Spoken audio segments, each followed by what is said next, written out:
I'd like to call the meeting to order. This is the meeting of the Joint Bond Review Committee. I'd like to welcome everyone and hope you had a good Thanksgiving. And we had a great weekend of college sports. Moving on. Thankful for that. Amen. Hope God continues to bless us. If nothing else, we'll go ahead and get started. Catherine? Okay. Our first item is on page 1. The Public Service Authority requests approval of the committee for the issuance of not exceeding $700 million par South Carolina Public Service Authority revenue obligation bonds to finance planned capital expenditures related to generation resources, including the Kennedy's natural gas joint build with Dominion Energy, Winyah simple cycle gas turbines, and the authority's existing Rainy natural gas facility. The bonds will be issued in one or more series of tax-exempt or taxable bonds through 2027. The Kennedy Station project will be an approximately 2,200 megawatt state-of-the-art natural gas combined cycles facility with Dominion.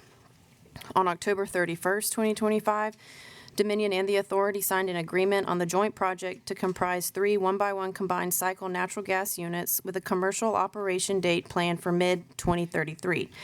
Each party will own 50% of the units and the output. The majority of the $120 million requested for committee approval will cover equipment purchases and site preparation. The authority's integrated resource plan supports this project as the most economic and reliable option available to customers, and this project will provide additional natural gas capacity in South Carolina for further economic development.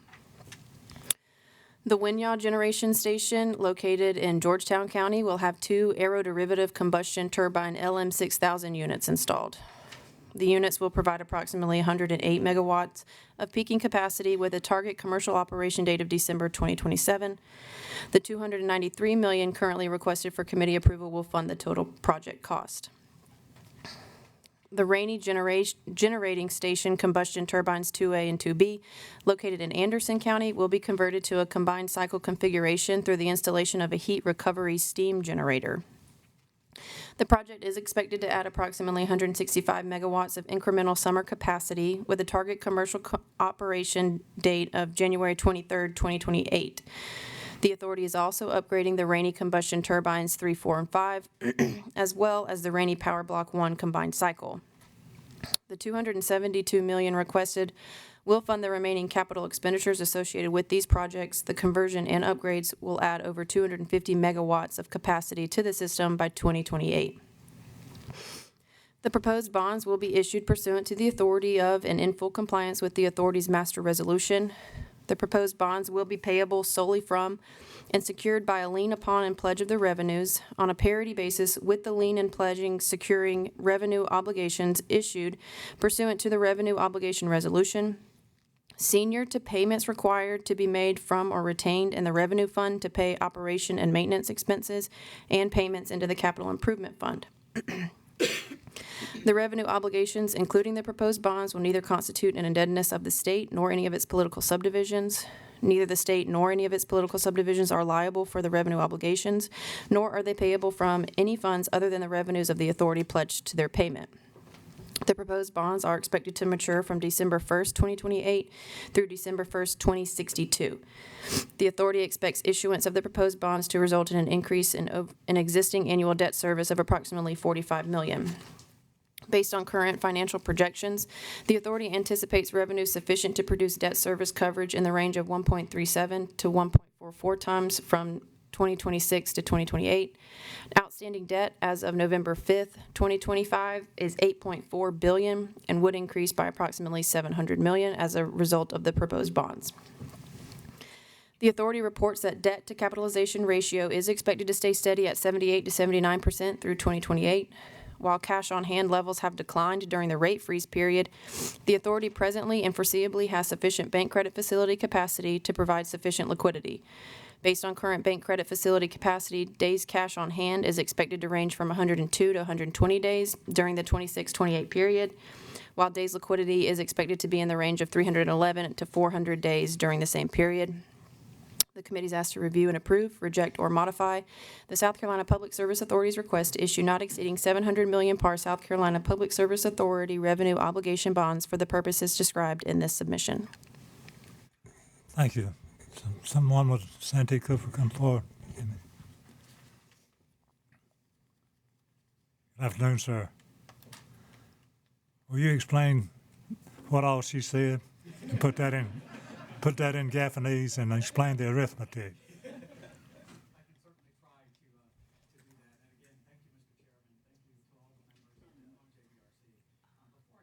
I do want to indicate that I have my new Chief Financial Officer with me today. Her name is Tammy Wilson. She joined us in the middle of October of this year. And Tammy, if you want to just say hello. Wanted to, because what I want y'all to know her, because as the questions get more difficult, I'm probably going to turn to her to have them answer. The easy ones I'll take on myself. That was just for the record. Jimmy Staten, President and CEO of Santee Cooper, and Tammy name? Wilson would be Vice President and What's your name? CFO. Tammy Wilson. What's your name? Oh, Jimmy Staten. Jimmy Staten. Just for the record. Yep, thank you for that. And so the energy, as you all know, the Energy Security Act was a call to the utilities in South Carolina to bring more natural gas generation to the table. And that's exactly what Santee Cooper is asking for today. We're asking for approval to bond out to bring almost 20, to start the process of bringing another 2,500 megawatts of dispatchable capacity to South Carolina. The first part of that is the Candidate project. We're asking for about $120 million to move forward with the Candidate project. Now, there's been some misinformation, not shockingly, about the cost of the Candidate plant. We did mention when we started the process of working with Dominion about 2 years ago, we mentioned the fact that at that time, the cost of a natural gas combined cycle plant was about somewhere between $2.5 and $3 billion. At that time, that was based on everything that we knew, everything that had been built up to that point in time. Over the last 2 years, we've seen an incredible change. It's not something Santee Cooper has done, nor is it something that Dominion has done. What has happened over time is there has been a significant demand on combustion turbines, not just in the United States, but around the world. In addition to that, there are a number of other utilities throughout the country that are fighting for the resources to build these plants. So why are they coming after these plants? These plants are known. They are developed on a regular basis. They can be put all over the country, and they are being put all over the country. The resources to build those, there's a finite number of resources to actually be able to construct something of this magnitude. And so over the last 2 years, the cost of putting a combined cycle plant in place in the United States has essentially doubled. It has moved from about $1,200 a kilowatt to something closer to $2,300 a kilowatt. And so again, that project in total is going to cost about $5 billion. Santee Cooper's portion of that, because we would be 50% of that, is about $2.5 billion. What we're asking for here is $120 million to get the process started. What would we use that for? We need to make down payments on the combustion turbines themselves, and we will have to, as we go through the regulatory process with the commission, we will be moving forward later on in 2026 with groundwork in that area to get started. So that's why there's been a different number, if you will, associated with Candidates, is because the cost, and this is not happening just to Santee Cooper and Dominion. If you look at about any project anywhere in the Southeast or the United States, you're going to see similar numbers. The second thing that we're bringing forward is we have two natural gas combustion turbines that we would like to put at Wynya. Those are peaking units, so we would utilize those when we reach the peak days in the hot summers or in the cold winters. We would be able to use those either using natural gas or oil. We have access to natural gas there at Wynya. That's why we're putting it there. We also have access to existing transmission resources. And so that's about $293 million. That would be to buy those combustion turbines and begin to put those in place at Wynya. And then the last one is we came before this committee to seek moving forward at our Rainey facility. We were able to put a steam engine onto the combustion turbines there, that we would be able to generate additional electricity from an existing facility, take advantage of all of the existing resources that are there, and get another 250 megawatts out of it without having to increase the amount of emission, the emissions rate at that particular facility. So in total, what we're asking for today is 685, the authority to bond out $685 million to start the process of bringing about 2,500 megawatts to South Carolina. That would be the equivalent of providing electric to about 1.9 million customers. This action today, would it lock it in, or we're going to look for increases along the way? The number, the $5 billion number that we've brought in right now has included risk dollars to address the fact that there's an ongoing pull for resources, and so we've anticipated that those numbers might continue to change. So we think the $5 billion is the upper end of that range. We may be able to bring it in less expensively than that. So your partner in all this, Dominion, are they okay with it? They on board? They are absolutely okay going on board, going forward. Our board approved it in October. Their board approved it in October. The Central's board has indicated that they are opting in on, quite frankly, all of these three resources, but including the Kennedy's plant. That's your largest customer of the co-ops, right? That's our largest customer. That's the co-ops in the state. They see this and they're not concerned about it. They're still going They to are. purchase from you.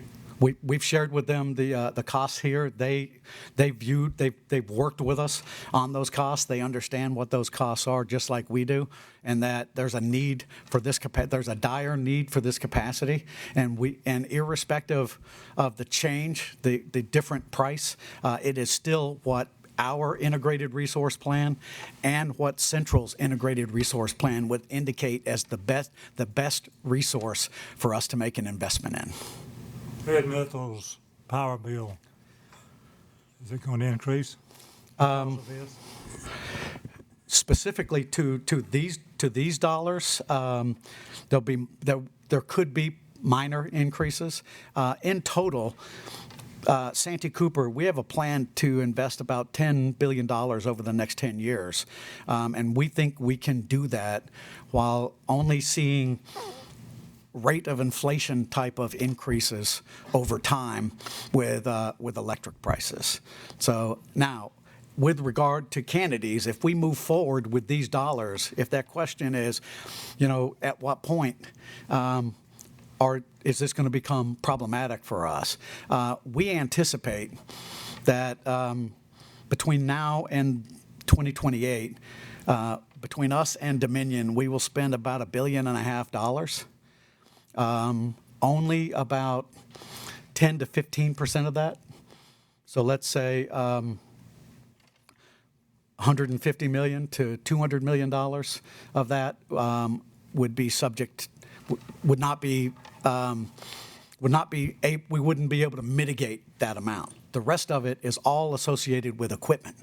So the equipment and the high demand for these types of this type of equipment, we feel very confident we would either utilize it on a different project, or we would be able to sell the combustion turbines, for instance, back into the market. And if the market stays as hot as it is right now, not only will we get our dollars back, we may do better than that. Other questions or comments from members of the committee? Mr. Chairman, I'd just say that I'm okay with this. My initial concern was the local senator and representatives in that area, they all had some concerns whenever they started talking about opening Kennedy's back up. But I understand now that they're all on board, and the citizens, residents of that area, I think you're going to employ, was it around 400, or maybe I'm exaggerating? No, that's probably on the construction side, during the construction. Okay. At that level. We probably have something more in the range of 40 or 50 folks that are long-term employees for these resources. And we have reached out. The delegations in the area are very supportive of it. We've had 4 meetings where folks have had an opportunity to come in and talk to us, and we have another one, quite frankly, tomorrow night. So we're going to continue to work with the communities surrounding the Kennedys area to ensure that we hear what they have to say and that we do everything that we can to mitigate any concerns they might have. Mr. Chairman, the only other thing question I had was of the staff there is, suppose we want to increase, they've got the structure already in place with the power lines and all at Kennedy's, and plenty of land to add new power plants and all. Could they do it with this gas line that they ran into some opposition from the one that was going to be put in? And I've been assured that that will operate many more power plants in the future if necessary.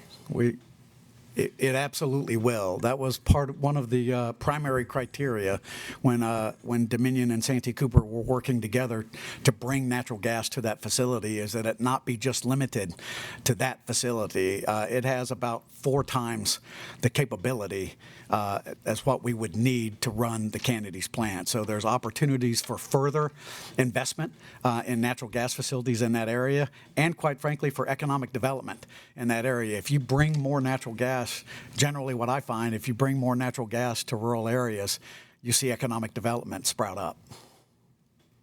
President Alexander. Thank you, Mr. Chairman, and thank you for coming and being here today. I guess the flip side to this, without this additional capacity, would you be running the risk of brownouts and blackouts? We absolutely would be running the risks of brownouts and blackouts. We are seeing significant growth on our system. Dominion is seeing significant growth on its system, and there's a lot of talk about data centers. That's obviously one of the drivers for this, but so too is the fact that people are moving to South Carolina, and that growth continues as well. So if we did not have this facility to be able to move forward, we would have to find alternate ways of generating capacity in the state. And so you would also, as you have more customers or more usage, regardless of what it is, they will be paying for this expansion, for this ability. That's correct. From that standpoint. That's correct. Okay, thank you. Representative Caskey. Thank you, Mr. Chairman. Thank you, Mr. President. Let me just say, your folks have done a wonderful job reaching out to try and address questions that I had, and they addressed them all when I had them. But you said something that stood out to me, and you referred to the demand as a dire need. And I would throw some stuff at you and ask you to react to it, because I'm trying to put the pieces together and help, myself understand. The load forecast image that I was provided with suggests the load expectation that Santee Cooper has goes from approximately 5,500 megawatts in, this is 26, and caps out at 2042 at, I'll call it 7,500 megawatts. That's about right? Based on current projections, and those projections are not necessarily what I think of as the highest level that they could be. We've done a risk-weighted analysis, and so we think that's the most likely case for growth on the Santee Cooper system. Yes, sir. And when I asked specifically how much of that demand on the weighted graph as you described was attributable to data centers, the answer that I got was 70%. 70% of that demand was attributable to that. Do I have that much right? The numbers are generally in that area, yes. So, not trying to be the teacher's pet or anything, I looked at the inset graphs that you provided because they were footnoted as referring to similar neighboring utility sources and requirements. And one specifically was Georgia and their integrated resource plan updated in 2025. And so I looked that up, And what they actually had done in the most recent update in Georgia was reduce the authorized amount of power generation from where they initially were at 8,500 and took it down 2,500 and introduced a flex, if you will, my term, meaning that if the demand met that, they would have the authorization to proceed with that additional 2,500 megawatts, which is the equivalent of the entirety that you're asking for here. And the question, Mess, that I'm now throwing at you is, do we have any sort of mechanism in this request to flex or change direction, in the sense that if we were to approve this today, is there any way to change course? And before you answer, let me just say, I also tried to find some market analysis of what other people think about demand. I can be a little bit cynical about data centers, if I'm honest with you. And what I did find, though, with people much smarter than me and industry specialists, they also, as recently as this week and last week, have been writing about a softening of demand in the data center space. Now, having gobbled that all to you, I'd ask if you could just react to that and help me feel a little bit better about what we're doing here. Well, in large part, yeah, absolutely, and it's a great question. From our perspective, Santee Cooper has the Kennedy's plant is intended to help us deal with growth that we're seeing on the system, but it's also the fact that we have some resources that currently exist on the Santee Cooper system that are nearing the end of their economic life. Winya. And that's at Winya.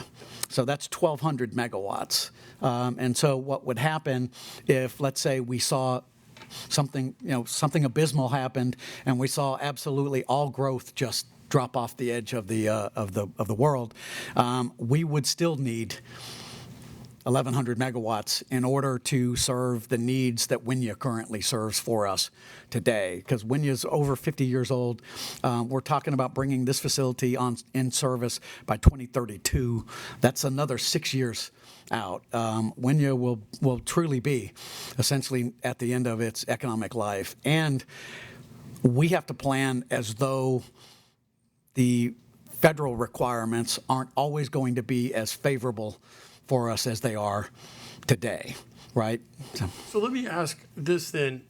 If I think that's all right from what I've read and understand, and appreciate you clarifying that essentially 1,100 megawatts are unlike swap, Right. generated term. But that leaves us with 1,400 megawatts or so, not trying to turn this into a math test, that would be additional power brought online. Is that right? Keep in mind, when I mentioned the entire 2,500 megawatts, about 1,100 of that is for Dominion system. Because the total for Kennedy's is 2,200, 1,100 for us, and 1,100 for Dominion. So Dominion's dealing with its own growth using Kennedy's. So for our system, what we're talking about specifically would be 1,200, 1,500 megawatts. I've got that much growth already on the books that I have signed up that we are currently under construction to serve, either in Aiken or in the Berkeley County area. So we will need every bit of that entire 1,500 megawatts we just talked about in order to meet what we see coming to us today, and in order to be able to address Winya. I actually think we will see more growth than that, and it'll be harder for us to close Winya. Okay, I think that answers my question. Thank you, Mr. President. Thank you, Mr. Chairman. Thank you. Any other questions? Ms. Cobb-Hunter? Thank you so much, Mr. Chairman. Mr. Staton, thank you for clarifying the cost issue. Am I mistaken, and I appreciate the fact that when that first figure was given, we have inflation and a whole bunch of other stuff that may have increased that. But am I mistaken, do I see that same figure, though, the 2.5 is included somewhere in this request, as opposed to the total, which is now around $5 billion, is that right? The total is around $5 billion. Santee Cooper's portion of that would be $2.5 billion. Okay. Yep. Okay, and just following up just for a minute on the issue of data centers, I'm really concerned about not just the utilities, but the water. Is there any conversation, have there been any conversations with y'all, with Dominion or whomever, about really looking long-term at what role or what impact is a better word, these potential centers are going to pay on our resources, both natural, meaning water, as well as the utilities? And especially considering my colleague's comment about the demand is softening in that space. Right. And again, I'm assuming, but I don't know that, but that the softening in demand is on a broader scale.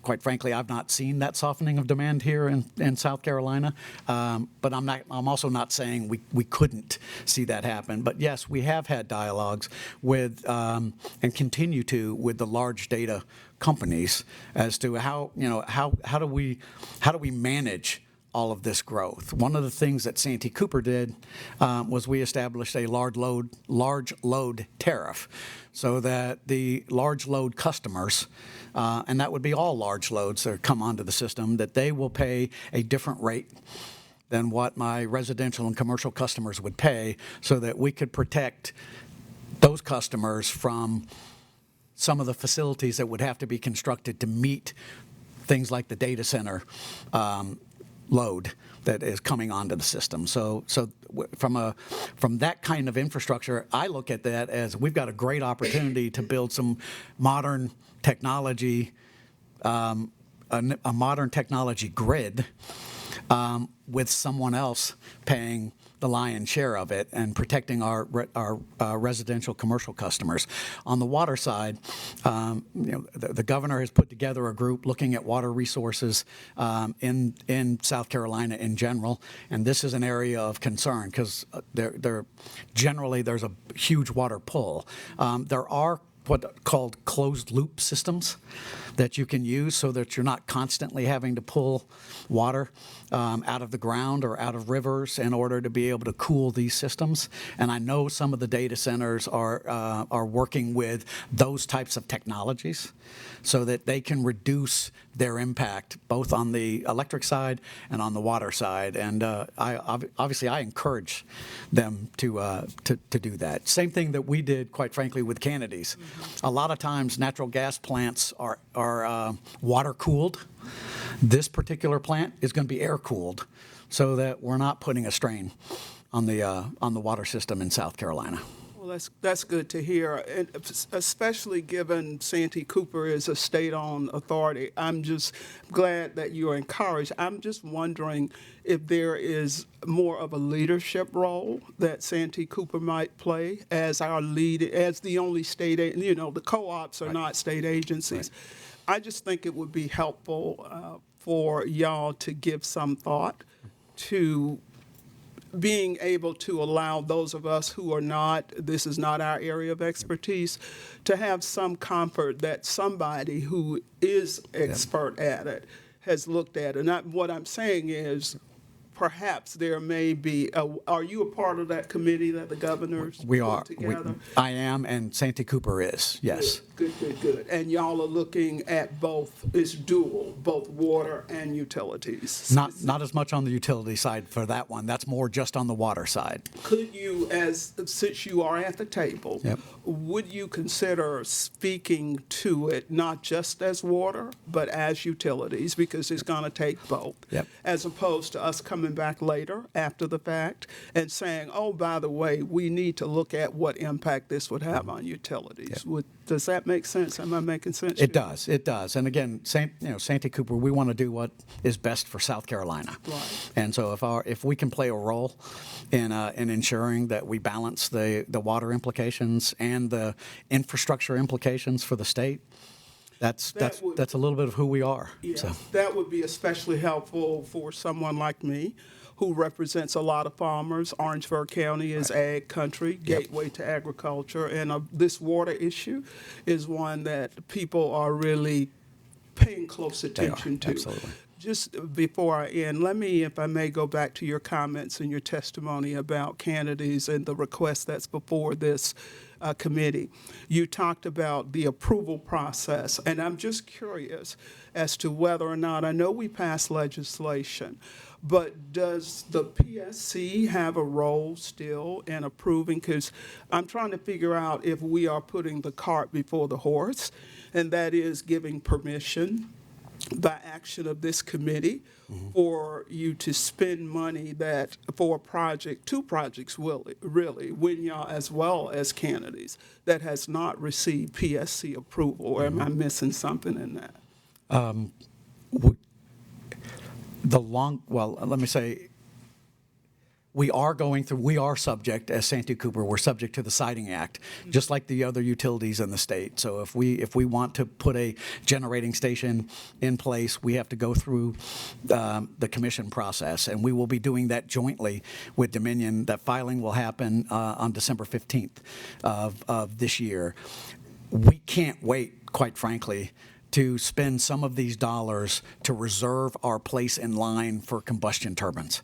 If we don't, we've seen a doubling of the cost of combustion turbines over the last 2 years.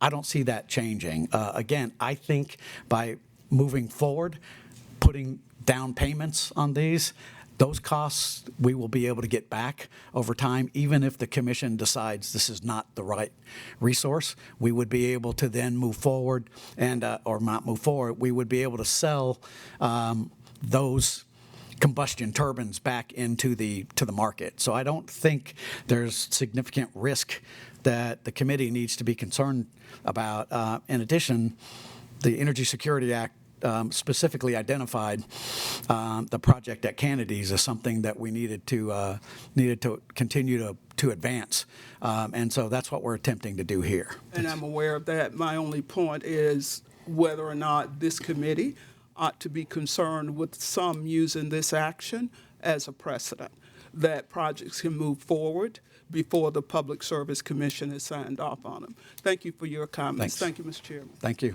Representative Crawford. Thank you, Mr. Chair. Thank you, Mr. Staton. I won't re-ask because I know you spoke briefly to what happens if we don't, or the consequences of not moving forward with these projects. But as someone that represents a direct serve county, you know I'm always concerned about rates and the ratepayers. Yep. And so you mentioned, or you said, and I just want to confirm that there are no planned rate increases to cover any of these projects. You said that it would be just rate of inflation type increases. Did I hear that right? Is that correct? I did not say that there will not be any rate increases. I did say that as we spend the $10 billion that we have planned over the next 10 years, there will be rate increases. We believe we can keep those rate increases at or below the rate of inflation. So it's essentially keeping up with the costs of other products that our customers would be spending for. Let me re-ask that. Are there currently any plans for rate increases for these projects? For these specific projects, we will initiate we'll ask the board for approval to, as we look forward into 2027 as to whether we need a rate change in 2027. Whether I can attribute any or all of that to these specific expenditures, I can't, but we are seeing increased pricing, period, across the country, quite frankly. Well, and I'm not talking about industry things and inflation things. I'm talking about rate increases planned for these specific projects. We don't have. Maybe I'm asking that wrong, or? Well, I mean, we don't file for rate increases specific to individual projects, and so that's all I'm trying to distinguish. I'm not trying to. But certainly internally, you're planning and looking ahead. We're looking ahead, and we do anticipate that we will see rate increases as we make investments like these, but also as we make investments on maintaining the assets that we currently have, paying our people, on a going forward basis as they deal with inflation as well. And so for all of those things combined will result in rate increases. So, and pardon my hesitation, but, you know, again, representing an area that is a direct serve and Right. ratepayers, we certainly have, we're all familiar with some of the recent projects that didn't work out. Right. And I just want to make sure that we're not risking putting our ratepayers in another very bad position, and they're going to be left holding the bag. So That's a fair question. That's my That- concern that- for my that- constituents. And that's fair. Two things on that front. On one hand, we are moving forward with something that we think will be beneficial for the state of South Carolina, including for Santee Cooper, and that is selling the assets at VC Summer to someone else to finalize the development of those. That will have a positive impact. If that goes forward, that will have a positive impact on the rates that our customers will pay. So that, I mean, again, I'm hopeful we see that happen, and we're working on that. On the other side here, as I indicated earlier, I believe the lion's share of all of these costs that we're talking about here are recoverable if we don't move forward with any of these projects. So if Kennedy's doesn't move forward, I think we'll be able to sell the combustion turbines that we're making payments on. We'll be able to sell that back into the market. And when I say market, I don't mean we generate the electricity. I mean we sell the physical asset back into the market. Same thing with the LM6000s at Wynya and at Rainey. That's moving forward. That's already been approved. It's under construction right now. That's going to come to the system. So I don't see any of these that will leave a VC Summer type of impact on our customers. Thank you, and thank you for addressing that. And that just helps me go home and further address that and set some minds at ease. At ease, I appreciate Our that. constituents, thank you. Thank you. Representative Stavronakis. Thank you, Mr. Chairman. Mr. Staton, thank you, and appreciate you being here. And I don't know, maybe I have a question somewhere, but I will tell you I'm a very frustrated person as I sit here. My constituents, I'm going to be honest with you, can't afford any more rate increases. I'm just going to tell you. I mean, folks that I talk to, and even my own power bill, I'm a Dominion customer. My district is almost exclusively Dominion other than an area of co-op service. Okay. So directly impacted by this. You know, the cost of everything, but power is really expensive, and people are hurting. And I guess my frustration is that we are, at least I am searching for some answers to, are we ever going to figure out a new way of doing this? Because the way that we're doing it just doesn't seem to be sustainable, doesn't seem to be working.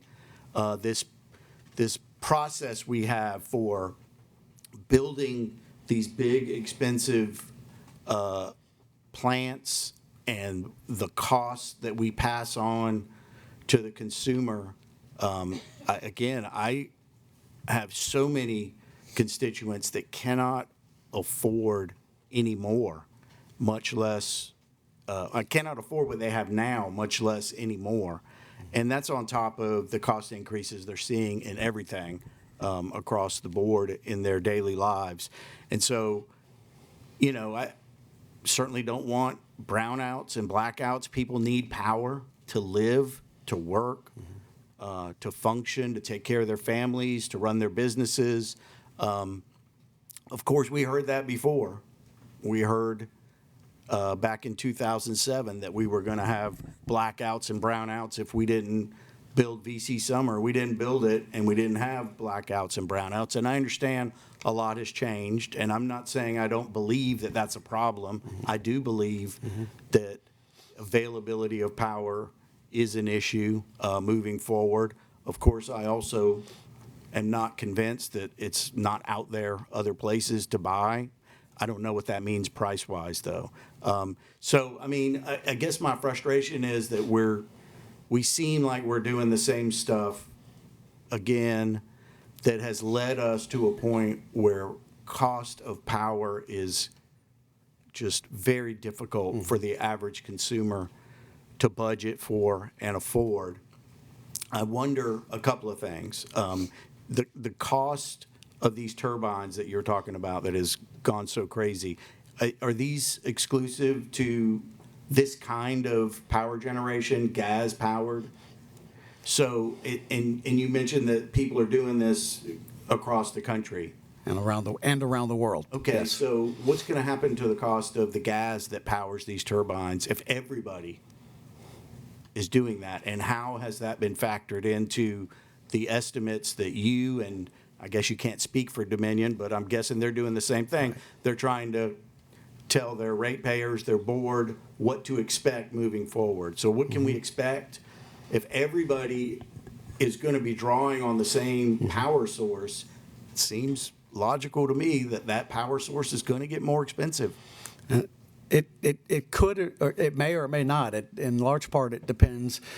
Quite frankly, in my view, we've seen a bit of an uptick in the price of natural gas over the last probably 18 months as we've begun to export more natural gas to other countries. But that's mainly, in my view, because we've had very, very restrictive policies that kept us from drilling for natural gas in the United States. The United States is one of the most abundant places for natural gas in the world, and we restrict ourselves in that regard. If we allow the market forces of supply and demand to work, I think natural gas will remain a fairly stable pricing mechanism for us, and both here in the United States and around the world. If we restrict the supply and increase the demand, then I would agree with you wholly. We're going to see nothing but increases. But quite frankly, we're seeing that same thing in the other commodities that we would utilize to supplant natural gas. Things like coal. Coal prices are 2 or 3 times today what they were 3 or 4 years ago, and so we're seeing increasing commodity challenges in general. We do consider, though, the price of natural gas and the sensitivities in the price of natural gas as we perform our integrated resource plans. So we look at what if natural gas went up by 50%? Is this still the best resource for us to build? And in every case, what we find is these are still the best dispatchable resources for us to make investments in. And that includes this equipment issue. You looked at that as well and decided, even with the cost, doubling, I think you said? The costs have doubled. We estimated 2.5 to 3 billion, so we're not quite double, but it's pretty close to that. Yes, sir. Yeah. I guess one of my other frustrations is maybe it's a function of getting older, but I'm a little skeptical, not of you, but of the idea that the cost of this equipment doubling is just some natural function. I think when the whole world, it sounds like you're saying, announces that they're going to be building gas power, and the people that have the equipment, probably their eyes light up and flash to dollar signs about the possibilities of being able to provide that equipment, and the fact that everybody is committing themselves prior to even having it to that power source and to needing that equipment. I would just challenge you. I mean, I think, again, I trust that you and your folks have done your due diligence. I hear a better process than what we went through last time, to be honest with you. I don't think there was sufficient due diligence last time, and that was one of my big frustrations. I know a lot of you and a lot of your team are this is your first time through this with us. You weren't part of that, but I go back to my original point. We've got to come up with something different. I'm not an expert in power. I'm a state policymaker, so it is my job to figure it out. But we need you all in the industry to help us figure this out. I'm telling you, it's not sustainable. and it's going to be a breaking point. I think we're close to it where people say no more. We'll be the first ones kicked out the door when that breaking point hits, because we have to answer. But that will impact everybody down the line whenever that breaking point hits. And I would just challenge you and everybody in your industry. We have to come up with some new answers. Right. This process over and over and over again is not sustainable. All right. Thank you. And that's, again, very fair. I appreciate that. We're public power. Our objective is to provide the lowest cost power. We don't get rewarded for building more than what we need. We don't get rewarded for doing things we don't need to do. We get rewarded because we serve our customers and we serve them at the lowest price that we possibly can. And so I agree with you. If there's a better way, we want to find it. Anyone else? I just, Alexander. thank you. I just wanted to make an observation back on Representative Cobb Hunters. You mentioned the Governor's Water Committee. If I'm not mistaken, from an awareness standpoint, there is a legislative joint committee that's also dealing with the water issue that's been involved with that as well. Yes, that's correct. That's correct. Thank you. Anyone else? This project, your partner is Dominion, right? Yes, sir. 50. Yes, sir. What if you went to Dominion today and just say, I just can't make this work? I hadn't got any approval. Would they take on your 50%? I think, yes. I mean, we need the capacity. Now, when I say that, let me. I don't want to speak for Keller. Well, I think but somewhere in all this discussion, I think he said if you all didn't come up, they were still going to move forward. With the they would move forward. They would. Would it be a smaller project? There's a possibility it'd be a smaller project, but they would move forward. Just like if Dominion came to us and said, "Hey, we can't do this." We would probably have to change the configuration, but we would move forward. We need this capacity. I don't see that happening on either side, but the capacity is needed here in South Carolina. you've been assured that they're not going to back out, that they are, with all these increases, continuing forward with the plan. Dominion has their board has moved forward with this project, and so I feel comfortable that they are committed to the project. Anyone else? Very important. All in favor of it? All in favor say aye. Aye. Any opposition to it? Any opposition, raise your hand. Unanimous. Thank you Thank all. you, sir. Thank you. Very informative. All right. Our next item is on page 12. Number 2. This is a request by the Public Service Authority to sell approximately 21.58 acres within the Camp Hall Commerce Park to C.H. Cold Oz LLC at a price of $285,000 per acre and a total estimated purchase price of $6,150,300, with a final purchase price and acreage determined by a boundary survey. The purchaser intends to use the property to construct a cold storage facility and other ancillary or related facilities. The authority's board has declared the property to be surplus real property and has authorized its sale, lease, option, or transfer, otherwise in whole or in part, for development purposes. The committee is asked to review and approve, reject, or modify the proposed sale. Questions or comments? Hearing none, stand approved. Our next item is on page 16. The authority requests approval to lease approximately 21.054 acres to AYPA Development, doing business as Panopolis Reliability Project, LLC, for a battery energy storage system in Berkeley County. The authority identified a need for a BESS near its Jeffries Hydroelectric Generating Station to support the system's growing load and reliability needs. Santee Cooper issued a request for proposal for a BESS in March 2025 for up to 300 megawatts to be located on Santee Cooper property adjacent to the Jeffries site. Santee Cooper identified Panopolis as the winner of the RFP. Per the proposal, Panopolis will build, own, and operate the 300 megawatt BESS project with plans to be operational by December 2027. As part of the agreement, Santee Cooper is to provide a nominal cost ground lease with a 20-year term. The committee is asked to approve the proposed lease. Questions or comments? Stand approved. Representative Stavropoulos has a question or comment. Mr. Chairman, if I could go back to the first item, I just want to be clear so that the public is clear.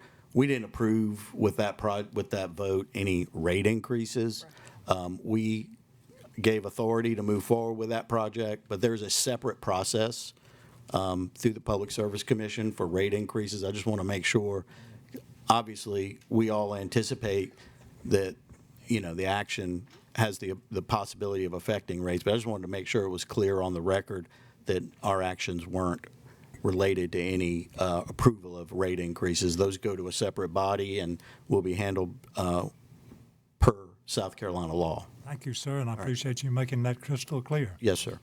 If we could lower rates, we'd do that. Mr. Chairman, you all approved Santee Cooper to issue the bonds. That's what we voted on. Any questions about that or anything else? Nope, got it. Our next item is on page 19. The authority requests approval to lease approximately 15.05 acres located at Smith Mill Pond Road in Marion County from Philip and Shirley Page for material storage site. The authority's current lease for the property expires December 31st. The storage site currently holds $20 million worth of transmission equipment and serves the Marion to Red Bluff transmission project and will also serve the forthcoming Bennettsville to Latta transmission project. The term of the proposed lease is 5 years, beginning on January 1st, 2026. The total rent over the term is expected to be $102,000 or $1,700 per month. Although the negotiated rental rate exceeds the current appraisal, Santee Cooper reports that the operational storage savings of extending the lease versus the cost of new site development and hauling costs, which are approximately $1.2 million, far exceed the higher rent. Santee Cooper will actively pursue other potential material storage site locations in the area to ensure adequate alternatives when the term of the new lease expires. The committee is asked to approve the lease. Question is, any questions or comments first? Any none? Stand approved.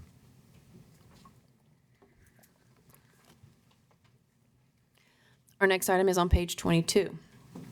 This is a proposal by First Steps to School Readiness to lease approximately 15,950 square feet of office and warehouse space located at 632 Rosewood Drive in Columbia from Precoat Mezzanine LLC. First Steps has been at this location since 2021, and the lease will continue to provide outreach support for the agency. The Department of Administration conducted a solicitation for various terms following a determination that other state space was not available and received 2 responsive offers.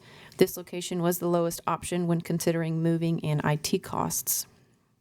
The term of the proposed lease is 3 years and a day, beginning on or about October 31st, 2026. The rental rate for the first day and year of the term is $271,878 or $17 per square foot. Rent includes taxes, insurance, and operating expenses. The rental rate will increase by 3% annually beginning in year 2. Total rent over the term is expected to be $838,826. No option to purchase the property is included in the lease. The Department of Administration reports that lease payments will be made from state appropriations, and the agency's submission represents that funding for payments will be sufficient throughout the lease term. The Department of Administration reports that comparable rates for similar commercial space available in the area range from an average rate of $14 to $18.04 per square foot. The committee is asked to review and make recommendation regarding the proposed lease. Questions, comments? Stand approved. Our next item is on page 27. This is a proposal by the School for the Deaf and Blind to lease 6,937 square feet of office space located at 101 Executive Center Drive in Columbia near Interstate 26 from BVDRP Synergy 2 Owner LLC. The lease will support the agency's Division of Outreach Services, and the agency has leased space at this location since 1985. The Department of Administration conducted a solicitation for various terms following a determination that other state space was not available and received 4 responsive offers, with this being the lowest offer. The term of the proposed lease is 10 years, beginning on or about April 1st, 2026. The rental rate for the first year of the term is $121,397 or $1,750 per square foot. Rent includes taxes, insurance, and operating expenses. The rental rate will increase by 3% annually, beginning year 2. Total rent over the term is expected to be $1,391,686. No option to purchase the property.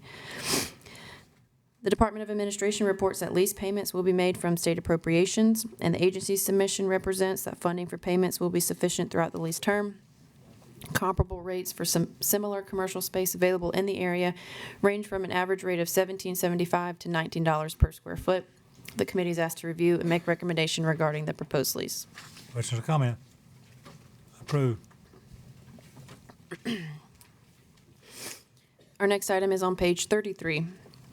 This is a proposal by the Medical University of South Carolina to lease approximately 11,494 square feet of office space located at 125 Doughty Street in Charleston from Roper MOB LLC. The lease will provide support for the MUSC Department of Psychiatry and other programs. The university has been at this location since 2003. The Department of Administration conducted a solicitation for various terms following a determination that other state space was not available and received one responsive offer. The term of the proposed lease is 5 years, beginning on or about June 25th, 2026. The rental rate for the first year of the term is $443,208, or $38.56 per square foot.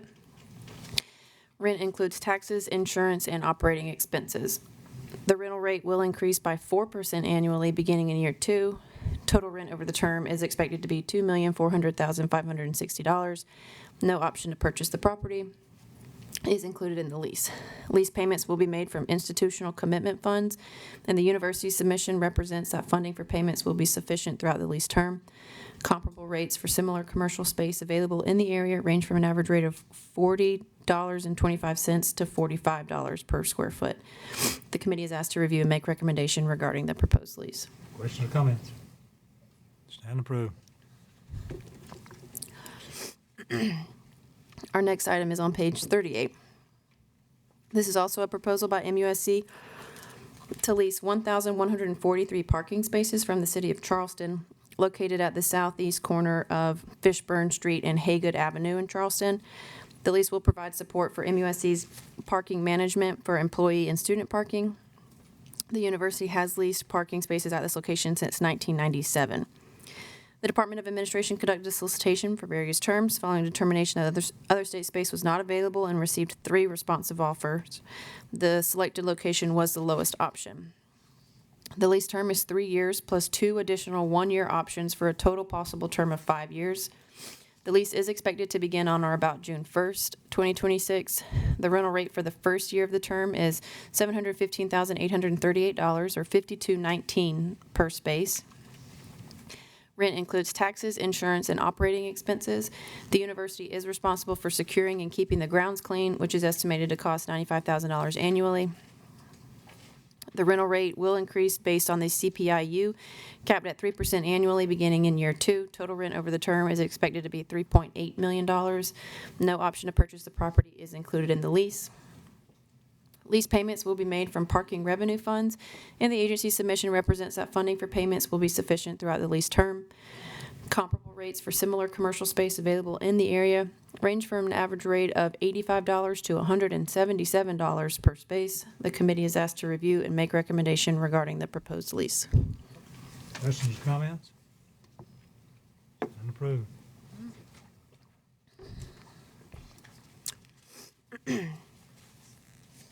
Our next item is on page 43. This is a proposal by the University of South Carolina to establish the full design and construction budget for the campus residential development at Sumter Street. The project was established in June 2024 with a Phase 1 budget of $4.5 million funded with Housing Maintenance Reserve and Institutional Capital Project funds. This request will replace the source of funds, revise the project scope, and increase the budget to $185 million, funded entirely by proceeds from the issuance of higher education revenue bonds. The project will demolish the remaining McBride quadrangle buildings and construct new buildings on the site complementary to the Honors College. McBride will be replaced by a 6-story facility, increasing the bed count from 260 beds to 900 beds. The project will also expand the Honors College Residence Hall across Sumter Street by constructing a new 6-story residential wing. Contract execution is expected January 2026 and completion of construction July 2028. The university proposes funding the permanent improvement with not exceeding $195 million of higher education revenue bonds, including expenses associated with the issuance of the bonds. The university is authorized pursuant to Chapter 147 of Title 59 to issue bonds. The term of the proposed bonds is anticipated to be 30 years. Exhibit B reflects maximum composite debt service projected at $40,546,186. Based on current collections, revenue coverage of debt service following issuance of the bonds is projected to range from 1.32 to 4.85 times debt service throughout the term of the university's existing and proposed debt. Supporting documentation indicates that while the university intends to pay debt service from net revenues, the bonds are secured by both net revenues and additional funds. The net revenues for the fiscal year ended June 30th totaled $41,472,000. The additional funds comprise essentially all legally available funds of the university and totaled $1,060,737,000 for the fiscal year ended June 30. The university states that no increases in student fees or tuition are needed to support the project. The full faith and credit of neither the university nor the state will be pledged to the payment of the proposed bonds. Furthermore, no mortgage or lien will be given on any real property of the university. The committee is asked to review and make recommendation regarding the university's request to establish the Phase 2 budget for the permanent improvement project and review and make recommendation regarding the university's request for issuance of not exceeding $195 million higher education revenue bonds. Questions or comments? Approved.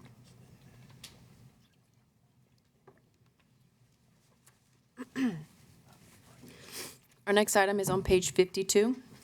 The Capital Budget Office has submitted 50 proposals for permanent improvement projects on behalf of agencies totaling $129 million in budget changes for projects with estimated total costs of $405 million.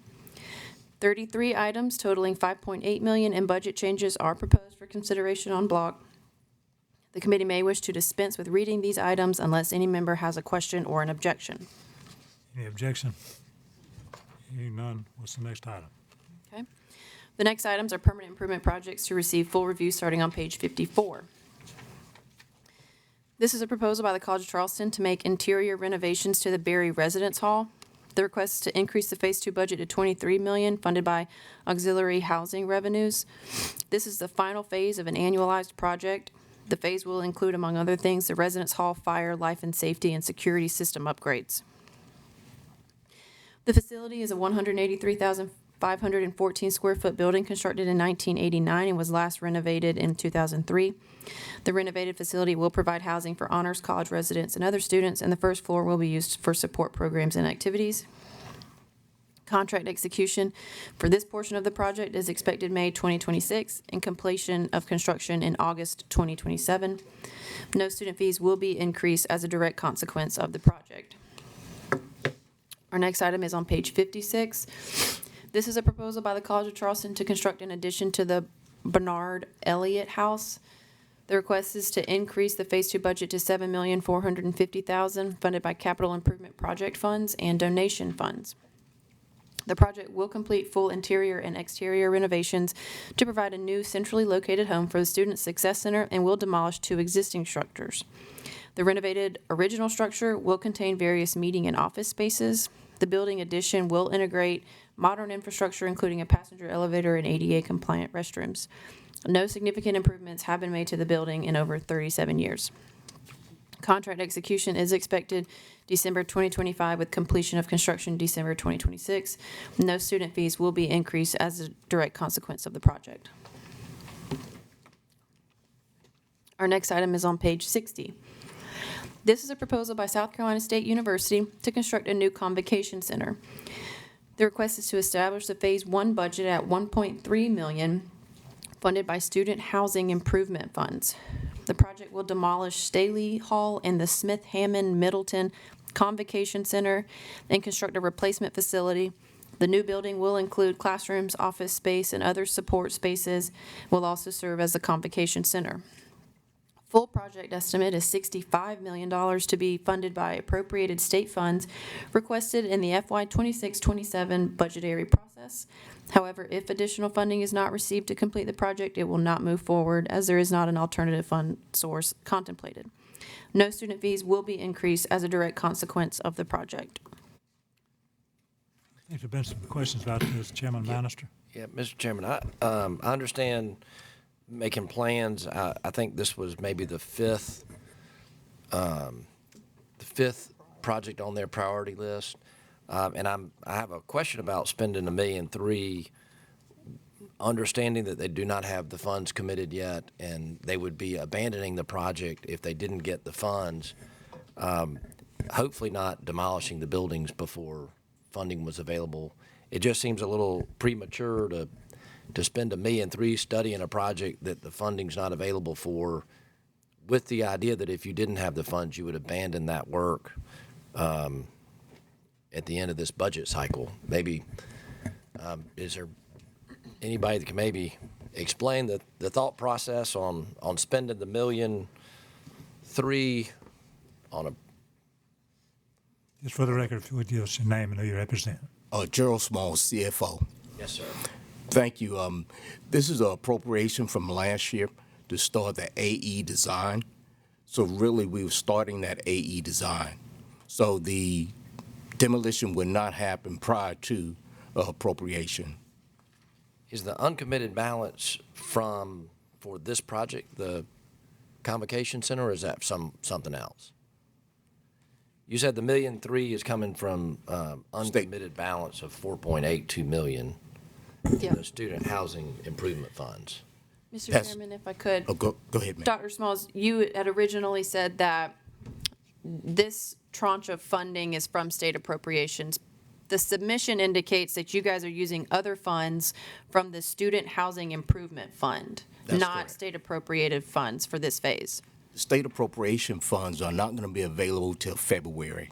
So we're using our funding prior to the February, the availability of the funds in February. What was allocated in the budget for the Convocation Center? 1.5 million.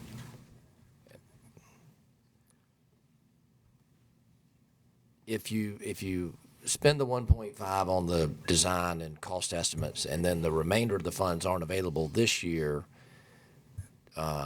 what's the plan? Let's say, Plan is to- what go- if it go has ahead, to be sir. funded over 3 years? Maybe Yes. it's not funded all at once. Yes, sir. Will the design and pricing that you spend the 1.3 million age, will it be too old to be helpful when all the funds are secured for the new Convocation Center? Now, that's a great question. Our goal, and we're optimistic that we will receive funding before the AE design and estimates are stale. So our goal is to try and start that process just to evaluate, to do the research without demolition, hopefully getting support from you and the great body before us. That's our goal.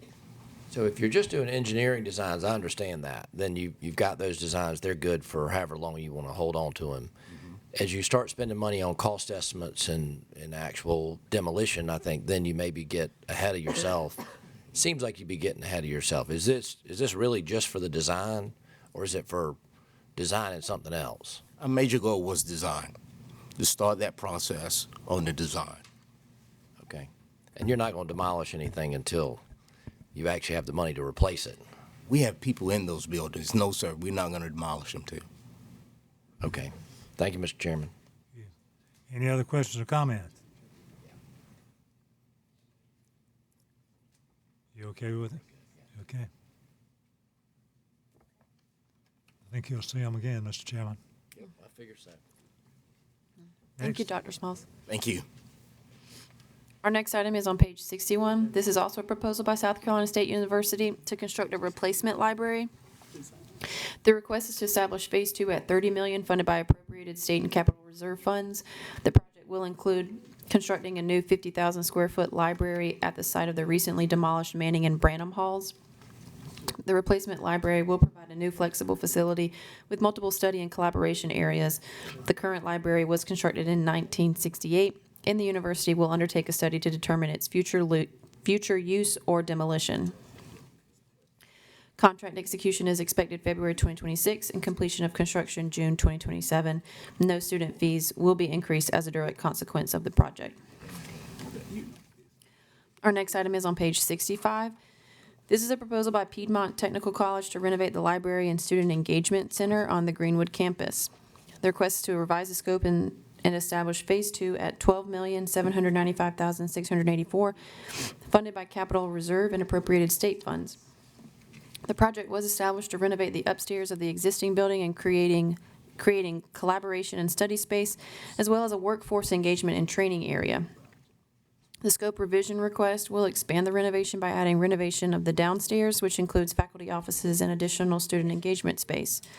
The current building was constructed in 1991 and has not undergone any significant renovation since construction. Contract execution is expected August 2026, with completion of construction August 2027. No student fees will be increased as a direct consequence of the project. Our next item is on page 70. This is a proposal by Tri-County Technical College to construct 4 new buildings and expand an academic building on campus. The request is to revise the scope and establish Phase 2 at $31 million, funded by appropriated state and accumulated maintenance reserve funds. The project will expand an academic building and construct a mechatronics building, an automotive diesel program building, and a heavy equipment power lineman building. Additionally, expansion of the truck driver training pad was included to accommodate a third section of classes. The scope revision request will add construction of a commercial driver's license instructional facility. Contract execution is expected October 2026, with construction completion December 2027. No student fees or tuition will be increased as a direct consequence of the project. Our next item is on page 73. This is a proposal by Trident Technical College to repurpose the Transportation and Logistics Center into a training facility. The request is to increase the Phase 2 budget to $40,633,144, funded by capital reserve and appropriated state funds. The project will renovate the entire 74,083 square foot building and add approximately 11,579 square feet of additional flex space. The renovations include, among other things, an additional upfit for classrooms and campus functions and a new fire protection system. New construction is limited to a high bay area for the diesel mechanics program and a new flexible classroom and training space. The increase is requested to address unforeseen asbestos abatement, land disturbance requirements, and other cost escalations. Completion of construction is expected December 2026. No student fees will be increased as a direct consequence of the project. Our next item is on page 75. This is a proposal by York Technical College to renovate Building G for the college's EV and auto body repair program. The request is to establish Phase 2 at $5 million, funded by capital reserve and appropriated state funds. The project will renovate the building to meet workforce demands for skilled electric vehicle and auto body repair technicians. The renovation is necessary to accommodate more students and enhance faculty oversight without relocating the program. Contract execution is expected January 2027, with completion of construction March 2028.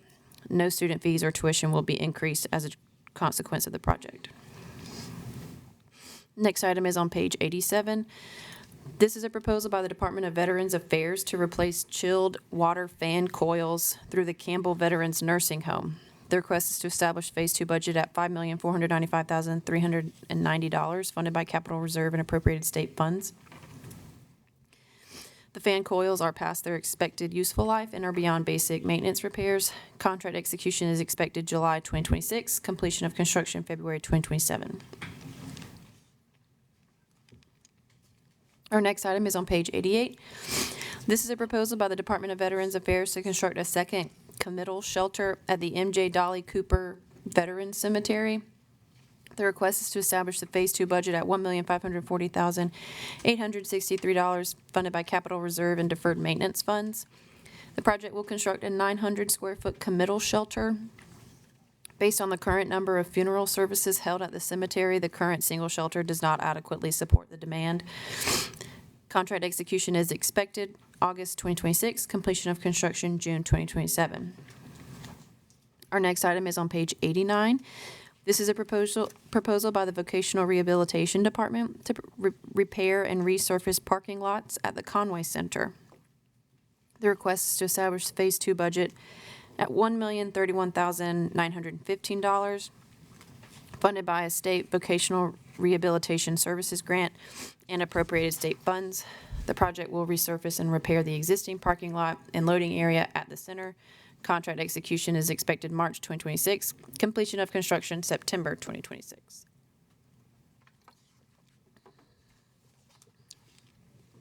This is a similar project on page 90. It's a proposal by Voc Rehab to repair and resurface the parking lots at the Lexington Center.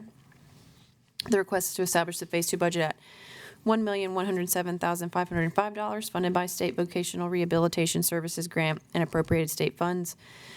The project will resurface and repair the existing parking lot and loading area. Contract execution is expected March 2026 and completion of construction September 2026. Our next item is on page 91. This is a proposal by the State Museum Commission to renovate the Innovation Wing at the State Museum. The request is to establish the Phase 2 budget at $15 million, funded by appropriated state funds. The project will redesign and renovate space on the first and fourth floors of the building. Approximately 40,000 square feet will be renovated to create an innovation wing. Additional new space on the fourth floor will be developed for special events and programming uses, incorporating exhibition, display, and artifact storage. The new space on the first floor will be renovated to expand the school and camping program. Contract execution is expected May 2026, completion of construction December 2027. Our next item is on page 95. This is a proposal by the Department of Juvenile Justice to construct a public safety and dispatch building replacement. The request is to establish the Phase 2 at $5 million, funded by appropriated state funds. The existing building was constructed as a single-family home and is due to be replaced. The project will construct a new building outside the perimeter of the Midlands Evaluation Development Center and will enhance the agency's emergency response, dispatch operations, and the safety and security of its juveniles and staff. Contract execution is expected April 2026, completion of construction June 2028. Our next item is on page 109. This is a proposal by the Department of Parks, Recreation, and Tourism to develop an addition to Musgrove Mill State Park. The request is to establish Phase 2 at $1,338,772, funded by American Battlefield Trust Funds. The project will clear approximately 7 acres of the Blackstocks Plantation Battlefield to develop an addition to the state park, which will provide trails, facilities, roads, and landscape. Contract execution is expected October 2025 and completion of construction January 2027.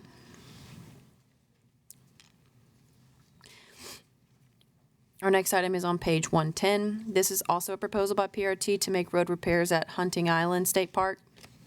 The request is to increase the Phase 2 budget to $6,156,234, funded by appropriated state, FEMA, and FEMA state match funds.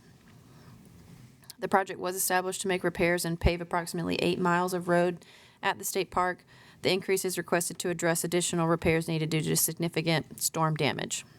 Completion of construction is expected January 2027.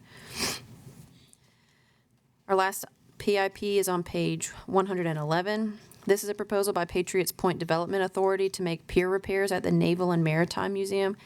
The request is to establish Phase 2 at $1,183,584, funded by admissions revenue. The project will make pier repairs to the main pier and approach pier at the museum following an assessment which identified structural deficiencies. Both the main pier and the approach pier were constructed in the mid-1970s and are approximately 50 years old. Contract execution is expected February 2026 and completion of construction May 2026. Our next item is on page 112. This is a summary of the reports provided by public institutions of higher learning pursuant to Section 24752, which provides that permanent improvement projects where the costs do not exceed $10 million for research universities And 2.5, for all other public institutions of higher learning, so long as the institution's governing board votes to approve the project in a public session, are exempt from the provisions of 24750. The institutions were required to provide a report of projects so approved to the Commission on Higher Education, the Joint Bond Review Committee, and the State Fiscal Accountability Authority by November 15th of each year.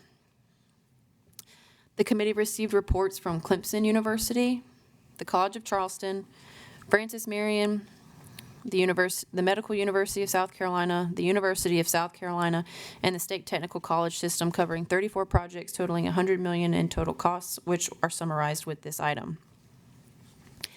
Following November 15th and after an extended submission date, Coastal Carolina, Lander University, South Carolina State University, the Citadel, and Winthrop University submitted reports. The committee is asked to receive the reports as information. Why were the slower, why were they late with their report? Did they give a reason? I couldn't tell you. Coastal Carolina, Lander, South Carolina State, Citadel, and Winthrop.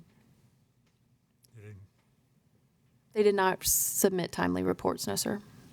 Seemed like the larger universities were able to, but the smaller ones were not. That's correct. Yes, Ms. Cobb Hunter.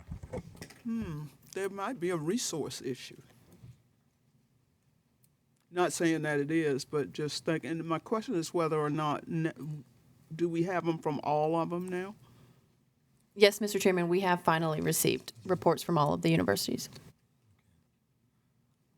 We'll find out. Mr. Chairman, President Alexander. so these reports are kind of designed to be in compliance with the changes that we made. Is this their first opportunity to do that? Last year was the first year, so this would be the second year. So you would think it does give me concern that we've given them the extra latitude and authority, but we've given them deadlines, and they've not been met. I bet there won't be a third year. Mr. Chairman. Let's just go ahead and, I'm not Perhaps, guilty, yeah. perhaps the exemption from the provisions of 2-47-50, if they don't have their report in by the deadline, then they have to comply with the provisions of that section, which would require them to come get our approval, submit the plan, go through the process. So I have a question about whether or not every university who missed the deadline of November 15th isn't required to go back now and comply with the sections that they were exempted from. And maybe those universities ought to come and tell us exactly why they think they should both be exempted from the provisions of the code and not have to do the thing necessary for the exemption. I mean, I know there's a lot of projects that they're doing that they don't want to come up here and have to explain, but if they don't take advantage of the exemption, then they have to do that. At least that's the way I would read the exemption. Yes, ma'am. Ask him. We're with the government Thank and you, we're Mr. trying to Chairman. help you. Yes, sir, we are with the government trying to help you. Let me ask you, Mr. Chairman, because I hear what my chairman is saying, and perhaps there's a middle ground. When I said that about resources, I was being kind of serious. You know, the flagship chart, the MUSCs, the Clemsons, USC, those institutions have an abundance of personnel, shall we say, that can focus on this project. It may be that the smaller institutions are so caught up with other things that this kind of slipped through the cracks. What I'm wondering is, and I think some of them have left, but they are probably watching, and some of them are still out here. Would it be prudent for us to take the carrot and the stick approach? And that is, okay, they've had a year. They still haven't gotten the memo as far as we're serious about y'all sending this to us on time. Do you think a strongly worded letter from the two chairs would saying, hey, y'all either comply or we're going to haul you back before us to go through and let us justify it. You understand what I'm saying? Let's give them another shot and then pull the rug out from under them. Well, I don't think a strongly worded letter's Go ahead. required now, since you've just uttered what they need to Oh. hear. Mr. Chairman, Well, let me, you know, let I me, try to find some middle ground, Mr. Chairman. I'm me- thinking about the little people. Thank you, ma'am. I'd like to offer this for the committee to consider. I know that we gave them an extension and offered them some additional time. On November 15th next year, anyone who wanted to be exempt from those provisions will not be exempt, and there won't be an extension. So they can either get it in by November the 15th, or they can come back before us and comply with the old rules. If they like the exemption, then they need to meet the requirements of the exemption. And I would suggest that we not give any more extensions. Amen. Either To nobody. do what you're required to do for the extension, or go back to the old days when you had to get everything approved by us. Heard the motion. Is there a second to that? Second. Discussion. Senator Jackson? Thank you, Mr. Chair. Let me say thank you. I think that recommendation is a fair recommendation, and it takes what Representative Cobb Hunter said, which I think she is correct also. But I would be in total agreement that given this notice and this warning, that we have done the carrot, and we are prepared to do the stick. Okay. But I thank you for that. Thank Representative Cobb Hunter as well for you all kind of putting this together. I think now that they're on notice to get it done. Yeah. Any objection to the motion? Hearing none, so ordered. And Mr. Chairman, I believe November 15th next year might be a Sunday, so let's plan ahead. Okay.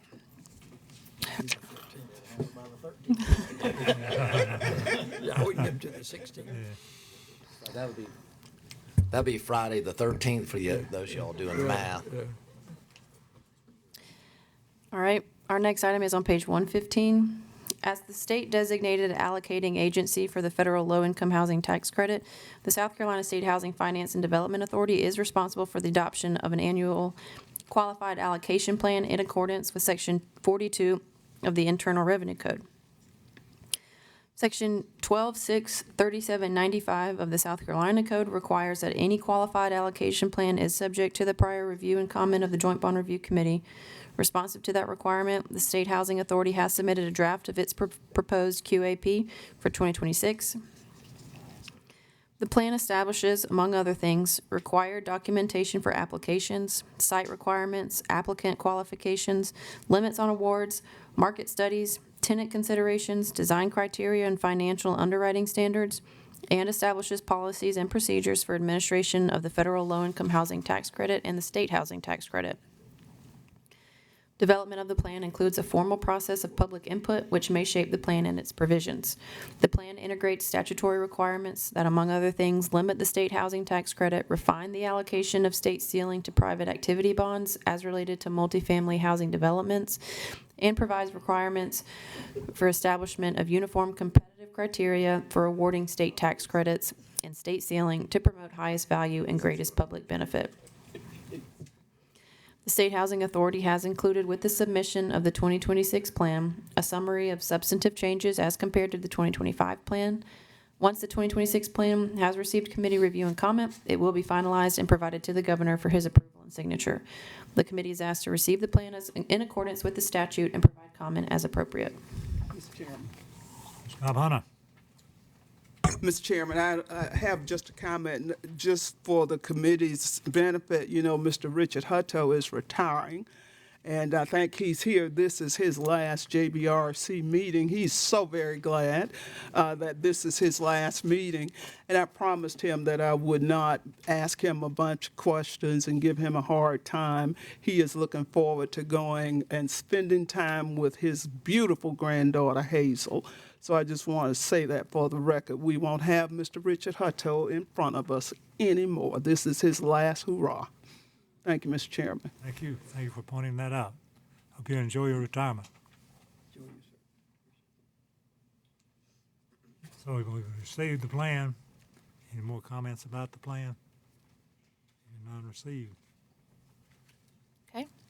Thank you, Mr. Hutto. Our next item is on page 204. This is a report by the Department of Corrections required by Proviso 65.30. The proviso permits the expenditure of $93.026 million in certain CARES Act reimbursement funds held in the Department of Corrections Security and Maintenance Reserve Fund, and permits the department to expend these funds for critical repairs, deferred maintenance, renovations, security upgrades, and equipment that are directly related to the safety and security of the public, officers, employees, and inmates. The department was required to develop a comprehensive security and maintenance plan, which was timely submitted and presented to the governor and the committee in accordance with the original proviso. In addition, the proviso requires the department to report expenditures from the fund by September 30th of each fiscal year. In accordance with this requirement, the department made a timely submission and reported establishment of projects totaling $91.9 million and $14.1 million in expenditure activity for fiscal year 24-25. The committee is asked to receive this plan as information. Receives information. Our next item is on page 211. The South Carolina Code requires all state agencies responsible for providing and maintaining physical facilities to submit an annual comprehensive permanent improvement plan. Generally, the CPIP outlines agencies' permanent improvement activities for the upcoming 5 years. The Capital Budget Office of the Department of Administration has compiled and submitted a report containing summaries of the 2025 CPIP submissions for all agencies, along with a listing of the individual projects for each agency by plan year and source of funding. In addition to the summary report distributed to the members, detailed agency submissions are also available. The committee is asked to receive the plan as information. Receives information. Our next item is on page 213. Proviso 118.19 of the fiscal year 23-24 Appropriations Act made provision for an appropriation of $200 million to the Disaster Relief and Resilience Reserve Fund established within the South Carolina Office of Resilience. On March 26, 2025, this committee reviewed the office's request to transfer $17,777,000 from the fund to the South Carolina Forestry Commission as matching funds to support a grant of $50 million under the U.S. Forest Service Forest Legacy Program. The grant was awarded to secure conservation easements across Georgetown, Marion, and Williamsburg counties in support of the PD Basin Resource Management Services Initiative. The initiative was the largest land protection project conducted by a state agency to date and was comprised of acquiring 880 acres of property in Georgetown County adjacent to the Weetee State Forest and protecting an additional 61,340 acres pursuant to conservation easements. By letter dated September 24th, 2025, the office has reported that the Forestry Commission did not have to apply the total approved amount as match and returned $582,461.89 to the Disaster Relief and Resilience Reserve Fund. The committee is asked to receive this report as information. Received. The next item is on page 216. Section 1150-160 of the code provides, among other things, that following the close of each state fiscal year, the South Carolina Rural Infrastructure Authority must submit an annual report of its activities for the preceding year to the governor and to the General Assembly, and an annual report of any loans or other financial assistance, excluding grants, to the Joint Bond Review Committee. The committee is asked to receive this report as information. Received. Our next item is on page 234.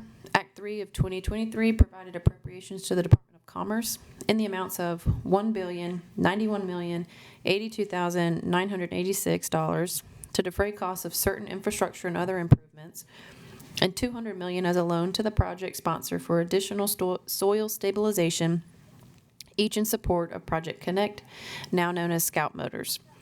The act further provides that the Department of Commerce must furnish a quarterly project status report to the Joint Bond Review Committee. Responsive to these provisions, South Carolina Department of Commerce has provided to the committee its project status report for the period ending September 30th, which reflects expenditures for the period of $43,653,276 and total expenditures to date of $600,165,416. The report also provides a general status update for the project covering activities and developments during the reporting period. The committee is asked to receive this report as information. Received as information.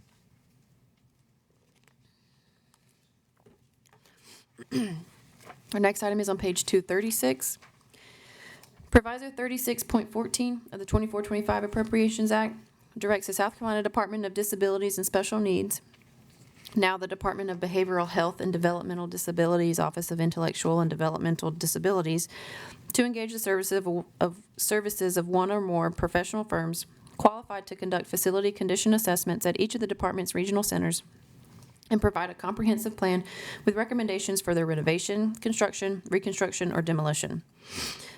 The department is to provide periodic reports to the committee, and responsive to this expectation, the committee has received a timely status report for the period ending September 30th, which reflects expenditures for the period of $291,308. Commitments to date totaled $29,595,393, and current total outstanding commitments are $28,950,316.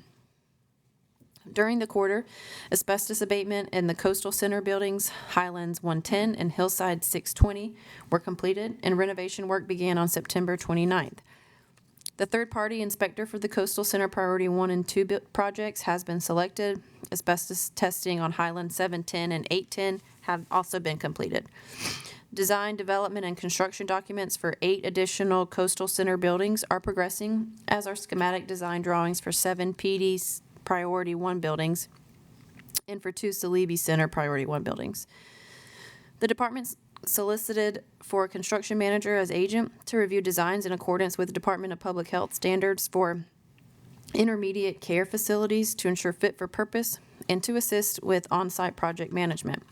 A construction manager has been selected and will begin working with architects to evaluate the Coastal Center design and construction drawings, and then we'll move on to the other centers thereafter. The department also worked with the Department of Administration to evaluate the continued funding availability to complete the regional center projects. The department currently has sufficient fundings to complete the Priority 1 and 2 buildings at the Coastal Center, the Priority 1 buildings at PD, Salibi, and the Winton Center, and 4 of the Priority 1 buildings at Midlands, not accounting for cost escalations, unknown conditions, and the addition of suitability and fit-for-purpose measures identified. The committee is asked to receive this report as information. Our final item is on page 242. This regards scheduling of the next committee meeting. The State Fiscal Accountability Authority is scheduled to meet Tuesday, February 3rd, 2026, and the date and time for the next JBRC meeting is tentatively set for Wednesday, January 28th, 2026 at 10 a.m., subject to the call of the chair. Nothing else before the committee will stand adjourned. Thank you for your participation and presence. Good meeting.